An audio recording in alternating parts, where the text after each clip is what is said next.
Yeah, the final point is that the thing I learned from having Marcelo Bielsa manage my club is that his off-field performance will gradually be overshadowed by will gradually overshadow, sorry, his on-field performance. So stuff we've touched on already, difficulties in terms of squad churn in particular. He likes to have a small squad. He's very loyal to players. So there's certain players who've just played so many minutes under him, and if they're fit, they play basically.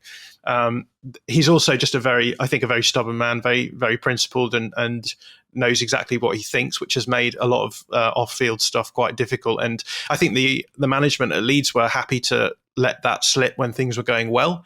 But I think as soon as things then go badly, you sort of very quickly get into a train of thinking, well, it's not working on the pitch. The off-field stuff is awful. So maybe it's better for things to move on. And I think it's no surprise that as soon as we hit a bump in the road in 4 seasons, we started seeing leaks for managerial replacements. So it's not uncharacteristic. I think if you know anything about the history of Marcelo Bielsa and his time at other clubs, that's the way it goes. It's all great when it's great, but then as soon as it goes sour, it's very hard to salvage. Yeah. I mean, what do you see happening now? Do you think he'll retire? Do you want to see him go into another club? Would you follow him at another club? Like, how do you see this coming out? Yeah, it's funny because Bielsa was always like a favourite of mine before he came to Leeds. Okay. So I always sort of knew what he was up to. So no doubt that will happen. I'm sure that will happen with a lot of Leeds fans if he takes up another job. What I expect he'll do is, I think the Leeds job is going to hurt. This is going to hurt him a lot. I felt that he was ready to stay longer. And I think a lot of this has happened so quickly, like the decline has just been so precipitous that he will take a while to get over it.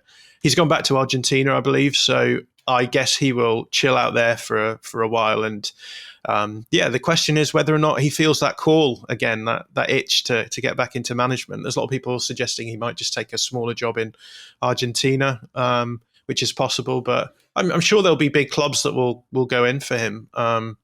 And time is that old healer. So I'm sure that he'll forget what's happened here, but I think a lot of other clubs will forget about how badly it sort of ended up going at the end. But it's really tricky to have him as a manager, because you just have to accept that you sort of have to allow it to be his way or the highway. And the problem is you then have to make those tricky decisions about at what point does he start becoming a net negative rather than a net positive. And a lot of people will say, well, maybe we should have got rid of him in the summer, but if you'd have suggested that in the summer, people would have thought you were nuts. Absolutely. So it's a really tricky one. As I've said at length, I think that we should have waited out till the end of the season. I think that we don't gain a huge amount of odds in turning things around at this point. But having said that, it does seem as though he's lost the players, and so you just kind of think, well, better to just bring someone else in and maybe ride that boost a little bit and see if you can get I think that's the sad it. thing about it, because the players, they love Bielsa. They love Bielsa. It was just like, you say they lost him, and they kind of did. I think it was just that they just knew they couldn't win. They couldn't convince him to change this way of playing. And in the end, they were just getting picked apart constantly. And that's traumatizing as a player. Like, stepping out into that pitch against Tottenham, as soon as you're 1-0 down, I can't even imagine what they're feeling, and looking at the dugout, knowing that it's not going to change. He's not suddenly going to switch to plan B. Very difficult. But I think there's that deep love for Bielsa from them too, as well as the fan base. It's tricky because we've talked a lot on our channel about it being maybe the right time to get rid of Bielsa. And I think it becomes very binary for the fan base. If you're suggesting Bielsa goes, you hate Bielsa. And if you love Bielsa, then you want him to stay. But it's all part of that like ambiguity that you have with Bielsa, that you can simultaneously entirely love him and want to lay down your life for him. But on the other hand, recognize that keeping him longer is bad for your club.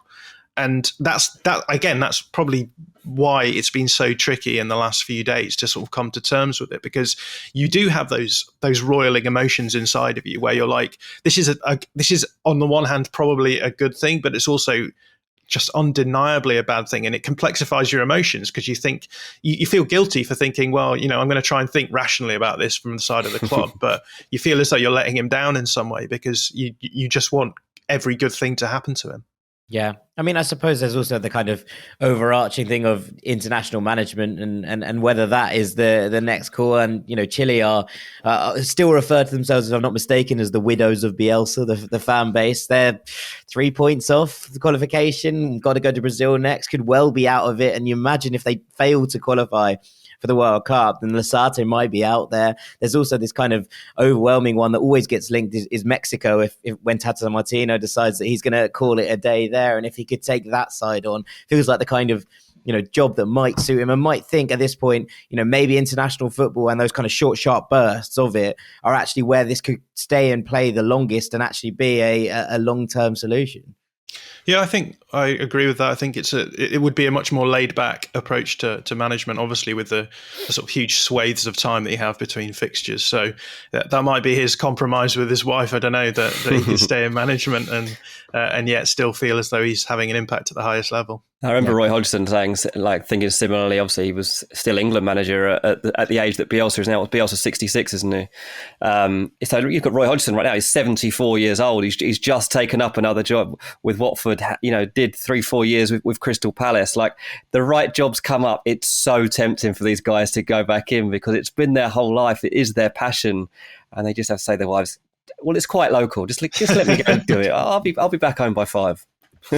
Yeah, these guys are institutionalized, aren't they? It's like the Shawshank Redemption, the guys who spend their whole life in a prison and then as soon as they get out, they just can't deal with it. And I'm sure that will be the case for Bielsa. I think I don't think he's done with management personally, but we'll see what happens. Okay. All right, John, before we go, just a quick word on Jesse Marsch. I know we've spoken about him very briefly across the course of this.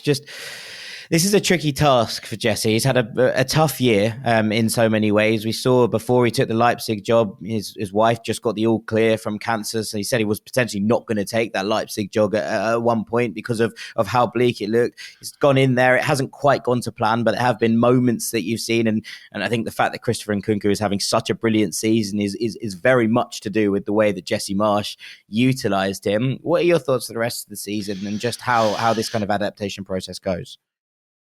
Yeah, it's a tricky one. I think a lot of people think that because they're similar in style, Bielsa and Marsch, the transition won't be tricky. There's a lot that changes though. I mean, Marcelo Bielsa's teams are designed to build up in wide areas, and obviously play man to man. Jesse Marsch's teams, build up very directly through the center of the field, and they use a sort of, I guess you'd call it zonal, but it's a really vigorous counter press. Where they look to just, if they turn the ball over in their direct attacks, they try and win it back quickly and spring a counter attack from there. So very, very different style of football, despite the fact that it is, you would say, the elements of the style are still there. So I think it's going to be interesting. I think that Leeds fans are fed up of feeling as though teams can walk through the middle against us, but I think that they'll very quickly realise that Jesse Marsch's style, you fill the middle, so there won't be any of that. But you definitely have space in wide areas. You definitely have space in behind as well. So it's going to be chaos ball still. I think it's going to be a different flavour of chaos ball. And look, he's got a massive task on his hands because not only has he replaced probably the most famous Leeds manager of all time, which I think is saying something given some of the candidates in there. But he's also got to keep Leeds up. He's also got to get results, because if he doesn't, then the fan base response is going to be, why did we get rid of Bielsa? Like, if we go down with Marsch, then people will say, well, forever. Well, Bielsa probably would have done it. Counterfactual history is always that way inclined. And yeah, if you go straight through a season where you fail with probably the second best squad in Germany to then failing with a Premier League side and getting them relegated, his career is going to be starting to be talked about in very negative terms, I think. So massive thing for Jesse Marsch to go through as well. But yeah, I'm trying to stay neutral. I do think that people are brushing over the Leipzig's tenure that he had.